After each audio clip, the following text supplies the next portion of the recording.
কখনো খেয়াল করে দেখেছেন রাতের বেলা যখন ঘরের ভেতরটা অন্ধকার থাকে তখন থাই গ্লাস দিয়ে বাইরে তাকালে বাইরেটা খুব ক্লিয়ার দেখা যায়, কিন্তু ঘরের ভেতরে যখন যথেষ্ট আলো থাকে সেই থাই গ্লাসটাই কিন্তু আয়নার মতো কাজ করে।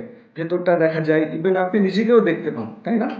ঠিক একইভাবে যাদের ভেতরটা অন্ধকার তারা শুধু ওই গ্লাস দিয়ে বাইরের মানুষকেই দেখতে থাকে, অন্যের ভুল খুঁজে বের করে, কে তার চেয়ে ভালো আছে সেটা খুঁজে তার সাথে কম্পেয়ার করতে থাকে।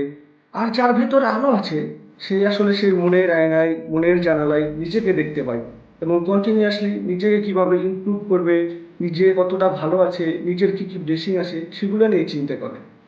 আপনার কি এমন হয় যে সারাক্ষণ অন্যরা কি করছে, কার কি আছে যেটা আপনার নেই সেটাই মাথায় চলতে থাকে? তাহলে আপনার ঘরে লাইট লাগানোর প্রয়োজন।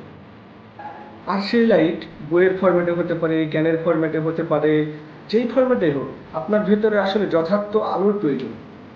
আর সেই আলো যদি জ্বলে ওঠে তাহলে অন্যের দিকে তাকানোর চাইতে, অন্যের সাথে কম্পেয়ার করার চাইতে নিজেকে নিয়ে চিন্তা করার টেন্ডেন্সি বেড়ে যাবে ইনশাআল্লাহ।